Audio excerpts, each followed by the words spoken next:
Nah, disitulah saya telepon Allah. Ya Allah, ya Allah, Engkau yang menanam aku di sini, Engkau yang membelenggu aku di sini. Tubuhku Engkau belenggu, jasmaniku Engkau kerangkeng. Tapi izinkan doaku nyampe kepadamu, ya Allah.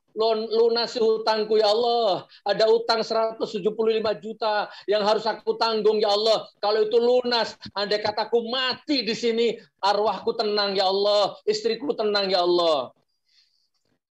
أعوذ بالله من الشيطان الرجيم. لقد جاءكم رسول من أنفسكم عزيز عليه ما عنتم حريص عليكم بالمؤمنين رؤوف رحيم. Jadi khilafah itu bukan buatan manusia. Khilafah itu produk Allah, ya, hukum Islam. Dan itu yang aku install ke rumah tanggaku, ke jamaah, ke umat, ke dalam bisnisku, dan lain sebagainya. Gitu loh, Ustaz Ahmad. Mungkin begitu ya? Dikembangkan loh, Ustaz. Oke. Gus, ini kan saya dapat cerita diantaranya dari Ustadz Irwan selama Gus Dur berada di penjara itu kan banyak pertolongan Allah gitu melalui orang-orang yang kemudian urusan Gus Dur selesai. Dalam kesempatan ini apa Gus yang ingin Gus Dur sampaikan kepada orang-orang yang kebetulan Allah kirim utus untuk meringankan apa yang menjadi tanggung jawab Gus Dur walaupun Gus Dur tidak ada di rumah begitu. Monggo. Ya, ini sudah sering kita bahas bahwa saya baru menemukan pengalaman ya, ibarat kuliah itu kemarin itu prakteknya lah ya. Ibarat mondok, ibarat dakwah, kan selama ini kan kita dakwah hanya teori. Kan ternyata kemarin itu kita dipraktekkan selama 8 bulan sama Allah itu kan gitu ya, disuruh praktek. Jadi misalkan harus melunasi hutang 175 juta. Istri sudah buntu, jalan keluarnya nggak ada 175 juta, bro. Ya kan, pandemi, corona, kayak PPKM, di mana dapat uang 175 juta? Telepon Mas Ahmad, tak jamin 1000% nggak mungkin ada. Ya kan, telepon siapa? Nggak ada. Kan kenceng-kenceng banyak yang nonton kita loh ini. Mau siapa? Nah, disitulah saya telepon Allah. Ya Allah, ya Allah, Engkau yang menanam aku di sini, Engkau yang membelenggu aku di sini. Tubuhku Engkau belenggu, jasmaniku Engkau kerangkeng.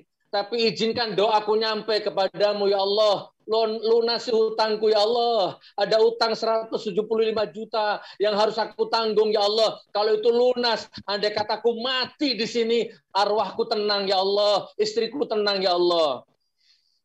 Ternyata dikabulkan sama Allah, lunas hutangnya.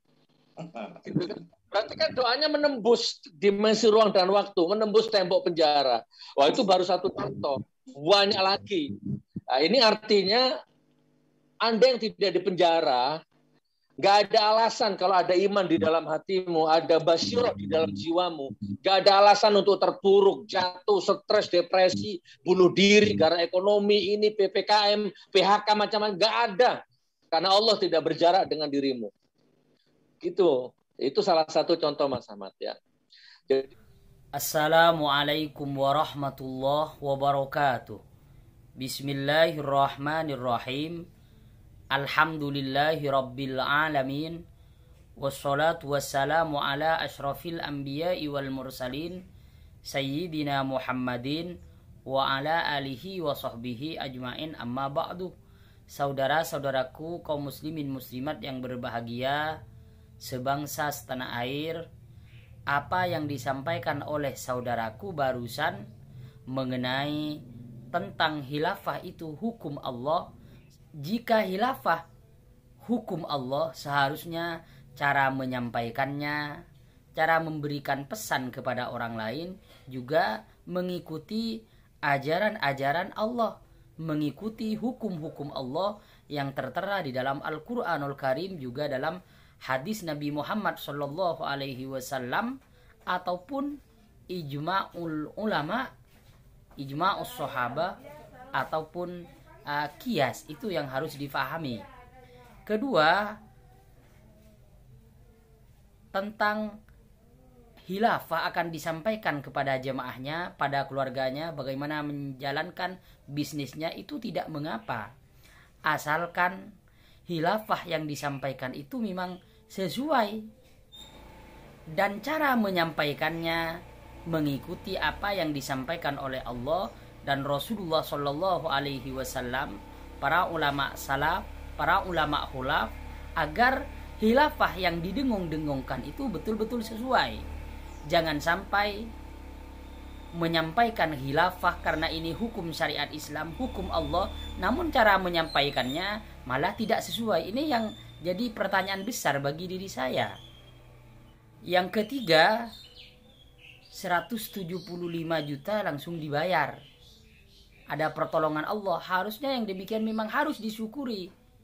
Namun kita harus pahami juga bahwa ketika seseorang memohon kepada Allah, meminta kepada Allah, ingat, jika dikabul oleh Allah Subhanahu wa taala, itu bukan menunjukkan jalan yang terbaik. Ingatlah, ketika kita baca dari banyak referensi dari kitab klasik bahwa sebenarnya doa dikabulnya itu bukan menentukan itu yang terbaik. Namun yang terbaik adalah ketika kita meminta tidak diberikan oleh Allah, terus kita meminta tidak diberikan, bahkan berkali-kali, baru Allah mengkabulkan, baru Allah menerima doa kita, itu jauh lebih baik lagi. Kenapa? Karena dengan demikian kita terus banyak berdoa, beribadah kepada Allah Subhanahu wa taala. Jadi kita jangan mempunyai keyakinan bahwa ketika doa dikabulkan itu merupakan tanda kita sudah dikabul oleh Allah, sudah menjadi orang yang baik. Tidak demikian. Yang keempat, saudaraku, mengatakan telepon Allah. Jadi harusnya perkataan yang demikian ya jangan dipakai lah, mengingat takutnya di sana ada yang menganggap memang Allah bisa ditelepon, memang Allah bisa dikomunikasikan dengan melalui HP, sedangkan kita kepada Allah itu dengan berdoa kepada Allah Subhanahu wa taala, karena Allah itu khaliq bukan makhluk.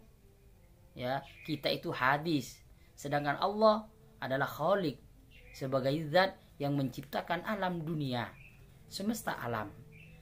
Inilah koreksi saya, inilah pesan saya.